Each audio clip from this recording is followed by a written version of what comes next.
Seorang janda sudah gagal menikah 2 kali dan kini melakukan pernikahan untuk ketiga kalinya dengan seorang lelaki tua. Namun ternyata dirinya salah pilih suami hingga akhirnya berujung permasalahan ini.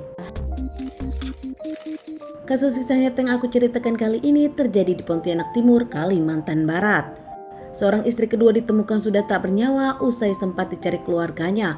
Ternyata pelakunya adalah suaminya sendiri karena kesal karena sang istri dan anak tirinya tak mendengar perkataannya.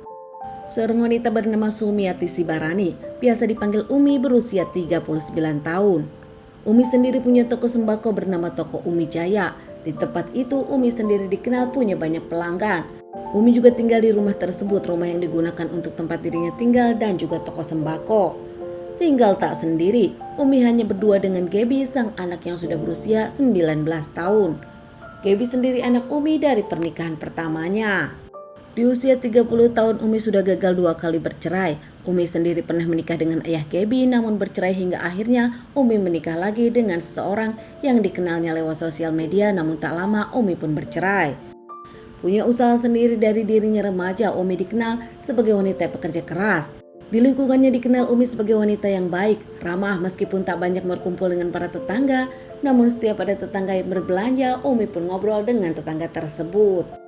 Belakangan Umi pun menikah lagi untuk ketiga kalinya dengan seorang lelaki bernama Salim atau biasa dipanggil Alim, berusia 49 tahun. Alim sendiri adalah pengusaha speedboat, jarang datang ke rumah Umi karena ternyata Alim sudah punya istri. Saat di awal pernikahan, keluarga dari Umi pun tak setuju, bukan tanpa alasan, karena pernikahan ini adalah pernikahan siri dan ternyata Alim sudah punya istri. Keluarga dari Umi pun menginginkan Umi mendapatkan lelaki yang baik, menjadi istri satu-satunya di sang suami dan juga menikah secara sah di mata hukum negara.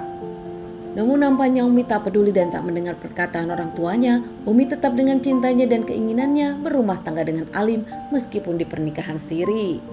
Saat berpacaran, Alim bermulut manis memberikan janji-janji manis kepada Umi. Namun setelah sebulan menikah, Umi menyadari kalau sang suami kasar, cemburuan dan kerap memukulnya. Umi sendiri bahkan kini tak boleh main handphone, tak boleh main sosial media karena Alim tak suka. Menutupi semua kelakuan sang suami kepada keluarganya, Umi sendiri tak banyak bicara kini kepada adik dan juga orang tuanya. Sementara berbeda dengan Gebi, anak dari Umi yang kerap menceritakan kelakuan ayah barunya kepada keluarganya. Tak hanya kepada Umi kasar, namun kepada Gebi pun kerap kasar dengan omongan yang tak masuk akal menurut Gebi.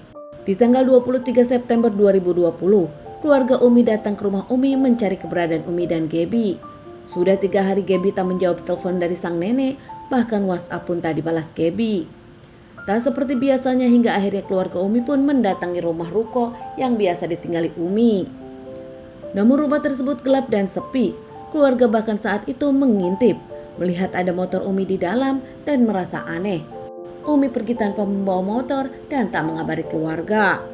Hingga keluarga dari Umi pun memutuskan untuk mendobrak pintu rumah tersebut.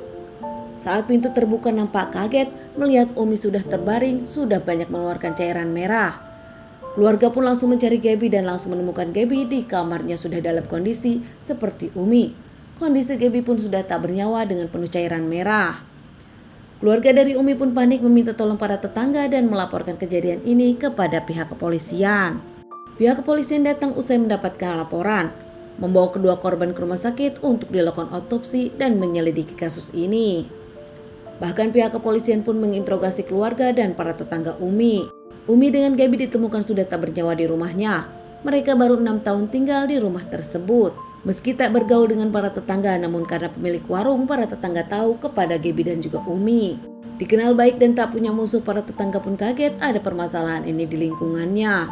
Menurut para tetangga, mereka terlihat melihat toko Umi buka di hari Minggu, sementara dari Senin ke Rabu toko tersebut tutup. Di awal para tetangga menyangka kalau Umi tengah liburan, tak menyangka kalau Umi dan Gebi dihabisi di rumah sendiri. Pihak kepolisian cukup susah menyelidiki kasus ini mengingat tak ada CCTV. Namun semua terbongkar saat polisi menyelidiki handphone Gebi. Saat itu terlihat Gebi ada SMS ke salah satu temannya menyebutkan kalau dirinya kesal kepada ayah sambungnya. Bahkan Gebi menyebutkan dirinya kedatangan tamu yang dirinya tak suka adalah ayah sambungnya. Tak lama pihak kepolisian pun mendapatkan info dari sahabat Umi. Saat itu sahabat Umi ditelepon dari handphone Umi. Padahal Umi dengan Gebi sendiri sudah ditangani pihak kepolisian. Seseorang yang menelpon dari handphone Umi tersebut mengaku sebagai polisi bertanya tentang perkembangan kasus Umi. Karena curiga, sahabat dari Umi pun merekam dan memberikan rekaman percakapan itu kepada pihak kepolisian. Mendapatkan laporan dari teman Umi, pihak kepolisian menyelidiki dan mengamankan orang yang memegang handphone Umi. Ternyata yang memegang handphone Umi adalah Alim, suami siri dari Umi sendiri. Diamankan tanpa perlawanan, Alim mengakui dirinya pelakunya dengan motif kesal kepada Umi yang ternyata punya handphone baru dan bermain sosial media kembali.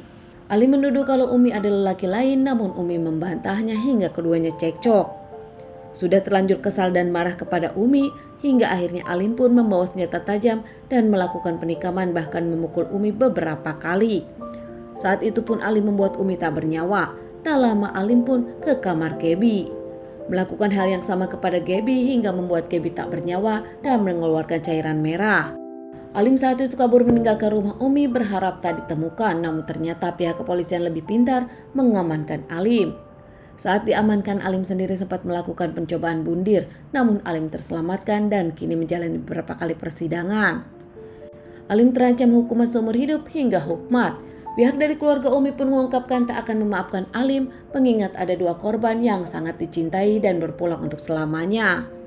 Teman-teman, sekian dulu bahasan kasus yang aku bawakan kali ini. Semoga ini bisa dijadikan pelajaran untuk kita dan ditunggu bahasan kasus-kasus selanjutnya.